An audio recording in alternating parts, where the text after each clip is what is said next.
Hello, hello, bonjour tout le monde, je vous souhaite la bienvenue sur cette chaîne YouTube. Je suis ravie de vous retrouver aujourd'hui pour un nouveau projet créatif. La fin d'année approche et je vais vous proposer une petite boîte à confectionner qui pourra très bien servir de marque-place, de cadeau, pourquoi pas, à offrir à vos invités. Vous pourrez aussi les disposer sur la table, sur votre table de fête, ou pourquoi pas les accrocher dans le sapin ou tout ce que vous voulez encore. Une boîte à facettes, simple à réaliser, qui ne demande que peu de matériel, je trouve. Alors là, elle est plutôt grande, comme vous pouvez voir, elle rentre dans ma main. Et finalement, une fois que j'ai eu terminé, je me dis qu'il va falloir quand même sacrément beaucoup de chocolat pour pouvoir la remplir. Alors, si vous ne mettez pas de chocolat dedans, bah, why not, hein? Le format peut tout à fait convenir.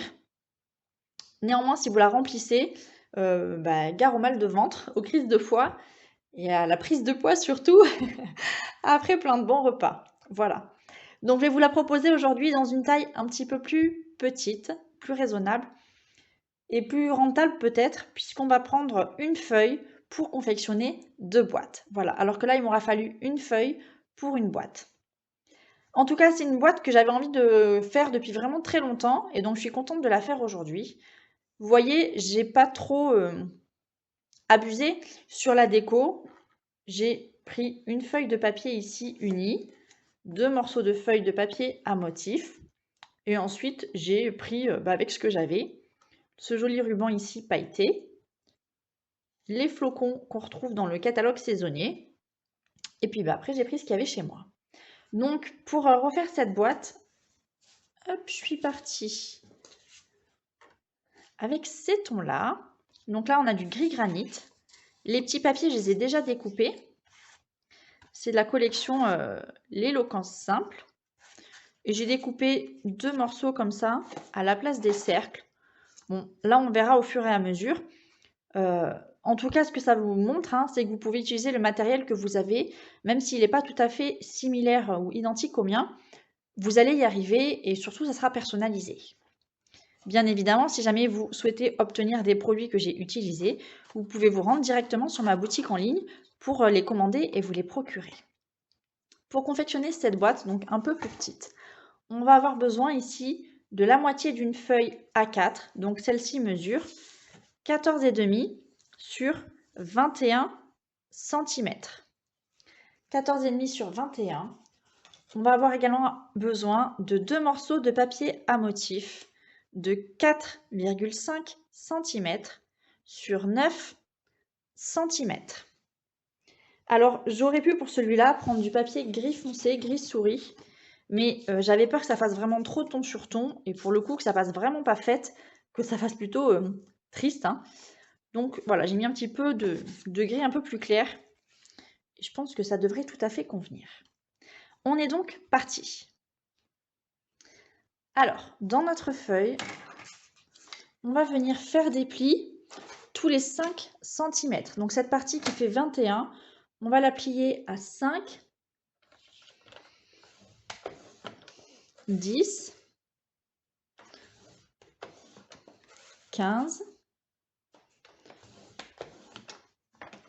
et 20 cm. On aura une petite bande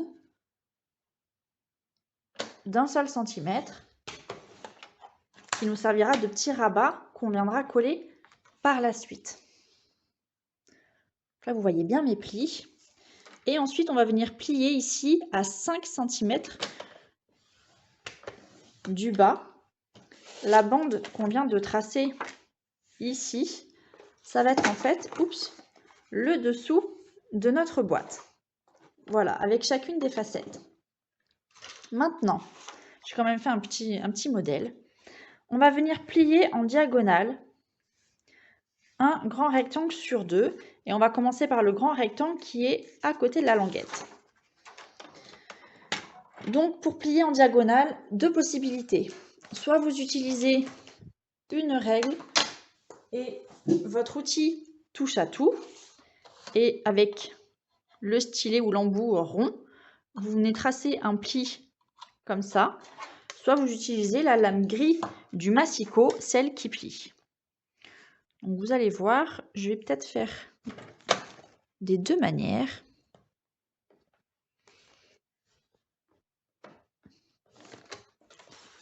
une dans ce sens, une dans l'autre.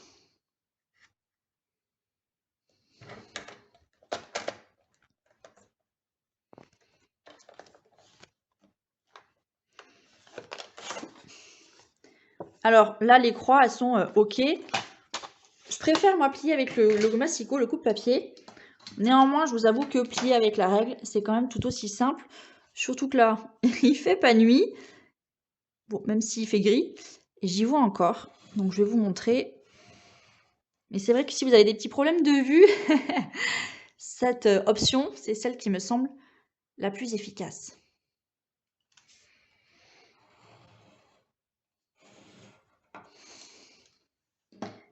Et voilà. Une fois qu'on a fait ça, on va pouvoir marquer les plis sur chacun des traits qu'on a tracés. Alors, je vais prendre mon plioir en os.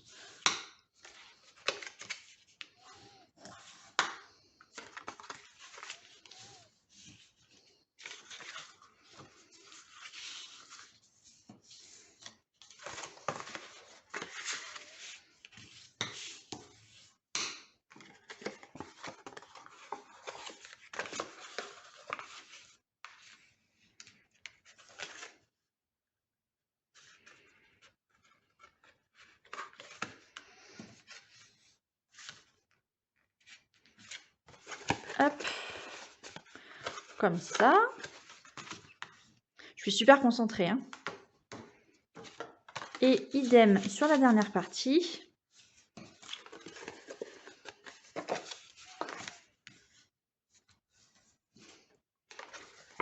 Et voilà. Ce qui va nous rester à faire, c'est faire un pli ici, de la pointe jusqu'en haut. Alors, je vais vous montrer mon petit modèle. Là et là. Puisque là, en fait, on vient de plier, de marquer ces croix ici.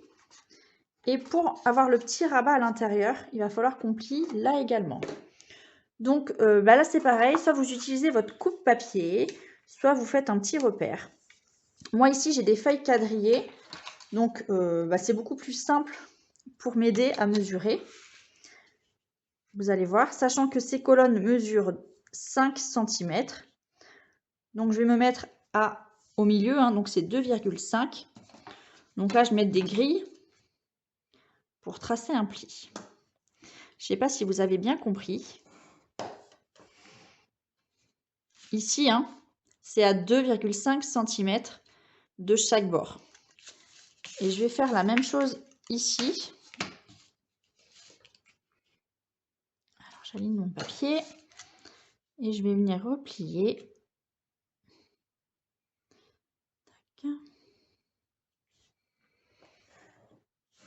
À 2,5 cm.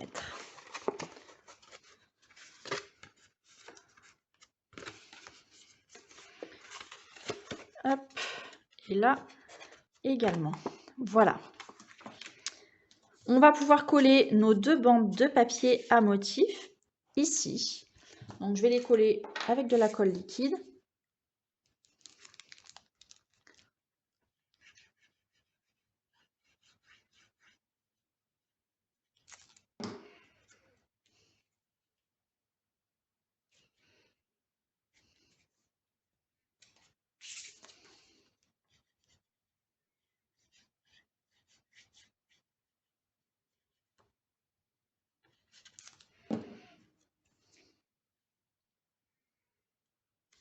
Et voilà.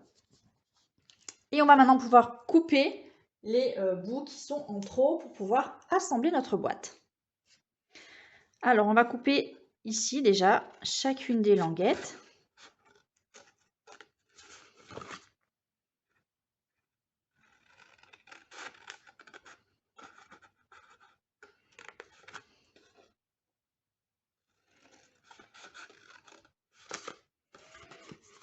La dernière, hop, pareil.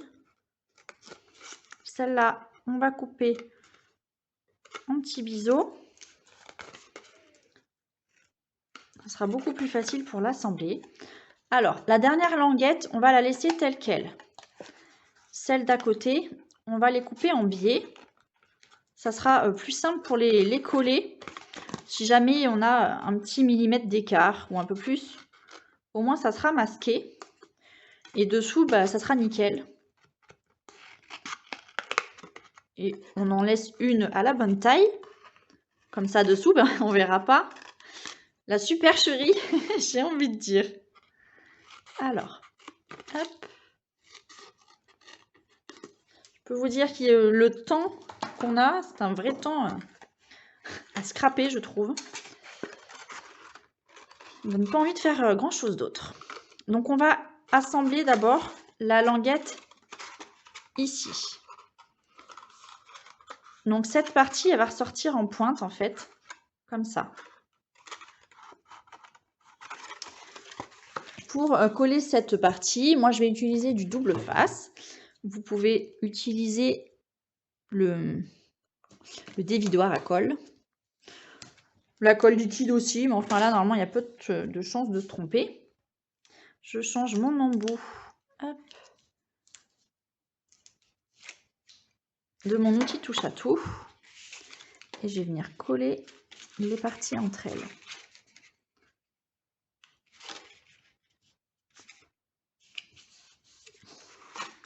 Et voilà. Et donc là vous voyez, ça vient prendre sa place naturellement.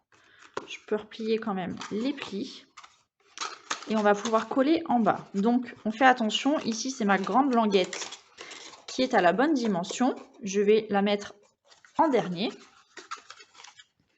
Et je vais venir mettre de la colle, les parties l'une sur l'autre.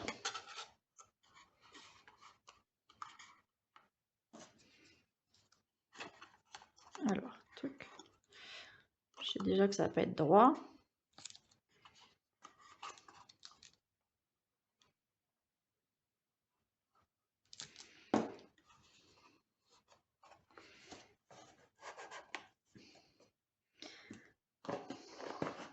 Hop. On va venir coller bien à l'intérieur. Je mets un petit peu de poids pour que ça aille plus vite. Pour la fermeture de la boîte, je vais faire comme pour celle-là. Je vais utiliser un petit trou et faire passer un ruban. Si jamais vous avez une pince à linge ou autre petit accessoire, vous pouvez aussi très bien l'utiliser pour fermer votre jolie boîte. Donc là-dedans, on aura quand même la possibilité de mettre des petits chocolats moulés, je pense, et des petits œufs. Et je pense que la taille, elle est quand même bien plus raisonnable que pour la grande. Pour faire un trou, donc je vais faire comme ça. Hop. Je vais prendre une règle. Je vais mesurer le milieu. Donc moi, j'ai décidé de faire qu'un trou. Hein.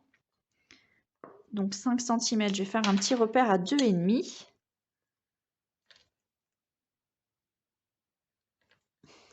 Voilà. Et je vous laisse choisir avec les perfos que vous avez. Si vous en trouvez une peut-être un peu plus adaptée. Moi, j'ai pris celle-là, une ancienne perfo qui est peut-être sortie il y a 2 ans ou un peu plus. Hop. Et quand mon point est dans le rond, je perce. Je vais mettre du ruban doré certainement ou gris foncé. Alors évidemment, je ne sais pas me contenter d'un seul choix. J'hésite en fait avec du ruban noir. Je trouve que ça tranche vachement. Ou du ruban doré. C'est un peu plus passe-partout. J'ai trouvé du ruban gris. Alors pas du foncé. Le même ici. Hein. Mais je suis pas fan. Je pense que je vais prendre le ruban noir. Je ne sais pas ce que vous auriez choisi. Mais moi, je le trouve tout mignon. Et puis, ça tranche bien. Donc, hop, je vais le faire passer si j'y arrive. J'ai fait un petit trou. Je suis peut-être pas sûre d'y arriver. Vous allez voir, je vais faire comme ça. Je prends mon outil touche à tout. Et je vais faire passer un petit peu de matière dans le trou et la récupérer de l'autre côté. Si jamais vous êtes un peu comme moi et que franchement vous galérez, alors vous pouvez aussi très bien brûler à l'aide d'un briquet les bouts de votre ruban. Vous les nouez en fait entre eux, hein, vous faites une petite boule, comme ça, vous torsadez. Hop, vous n'allez pas voir. Évidemment, à chaque fois que je bouge, j'enlève le morceau de ruban que j'avais fait passer.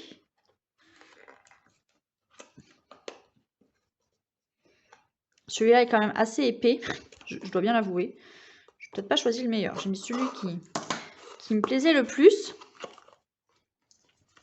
Il n'est peut-être pas le plus pratique. Hop.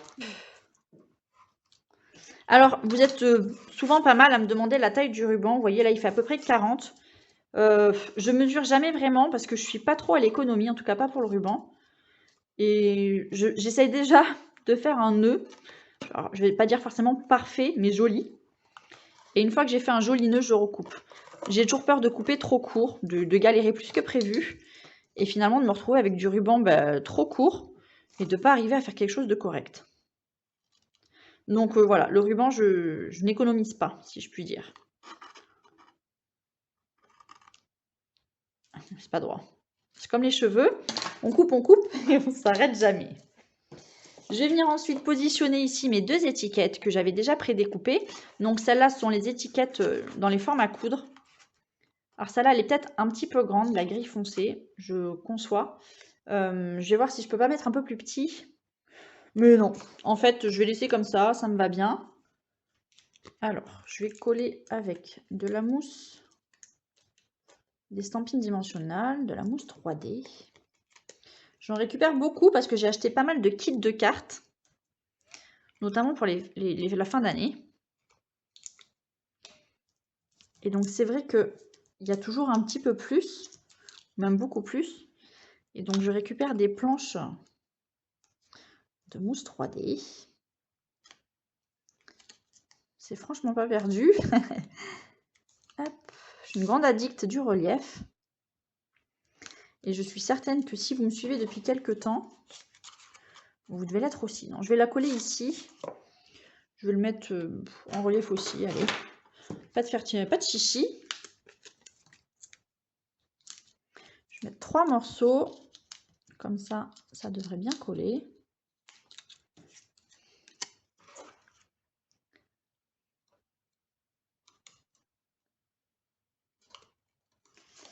Et pour le mot ici, alors je vais peut-être pas mettre le même que celui-là, parce que pour le coup, ça va être vraiment, vraiment, vraiment très grand.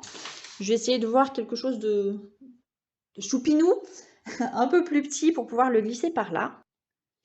Alors, je vais prendre ce set de tampons et le petit mot ici, celui-là, uniquement. Hop, le mot joie. Je sais pas ce que fait ce téléphone avec les mises au point. Ça fait pas rêver, hein. Faut bien se le dire. Alors, est-ce que c'est le même gris, ça? Non, c'est pas le même gris. Parce que je dis qu'il fait jour, mais enfin, il fait quand même un peu sombre.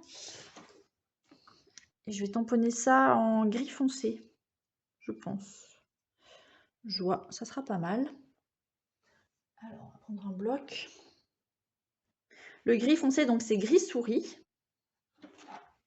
Le voilà. Très ancré.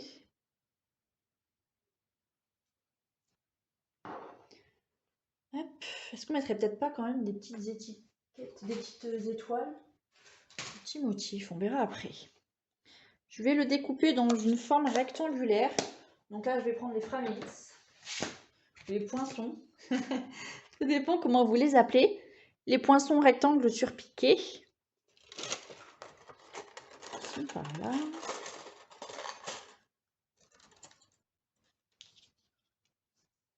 Évidemment, si je mets celui-là, ça ne sera pas centré. Est-ce qu'il n'y en a pas un plus petit?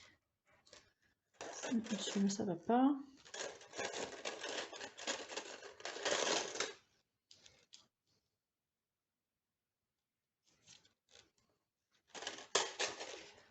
J'ai l'impression d'être un petit peu embêtée. Je vais mettre celui-là. Allez, je découpe celui-là et je reviens. C'est toujours une grande histoire pour trouver le poinçon idéal. Et ma foi, ça sera pas mal comme ça.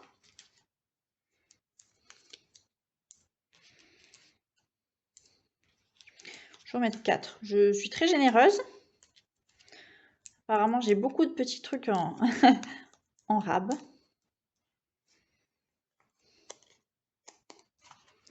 Je vais venir le coller vers le centre. Vous avez vu comme je suis sage aujourd'hui, je suis raisonnable, sage. Je vais quand même mettre une perle noire pour terminer. Et j'ai ces petites perles, donc je vais en mettre une noire. Vous allez me dire, ça n'a rien à voir, puisque le reste est doré. Oui, oui, oui, je sais. J'ai envie de mettre du noir. Dans le noir, j'ai mis du vernis noir, avec des paillettes dorées. J'ai envie de mettre du noir.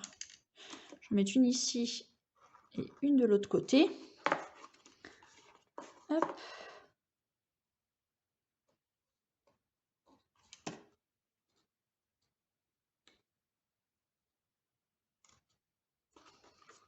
Et voilà.